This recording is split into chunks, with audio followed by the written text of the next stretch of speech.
नमस्कार, मी किरण भगत, महाराष्ट्र नवनिर्माण सेना उपशहराध्यक्ष बदलापूर.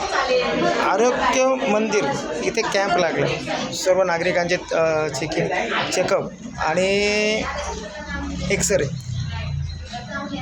पब्लिकची रिस्पॉन्स चिंचोरीपाडा बदलापूर गावात चालू आहे. हा पब्लिकचा रिस्पॉन्स आहे. पण नालायक बदलापूरकर, आपले प्रशासन अधिकारी आणि नालायक वायरमॅन एक्सरे काढायला आलेत, पण इथं जवळपास 4 वेळा लाईट गेले. एक्सरेला जेव्हा माणसं आतमध्ये जातात तेव्हा लाईट जाते.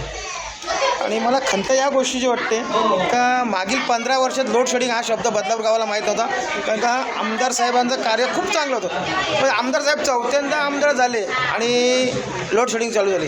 काय आमदार साहेबांचं दुर्लक्ष झालं का आमदार साहेबांना सत्तेचा आनंद जास्ती झाला माहीत नाही. पण MECBला एक विनंती आहे का कृपया करून ते 5-5 मिनटात 10-10 मिनटात तुमच्या लाईट जातात ना, याचा हिशोब घ्यायला मनसे तिथे लवकर पोहोचेल. जय हिंद, जय महाराष्ट्र.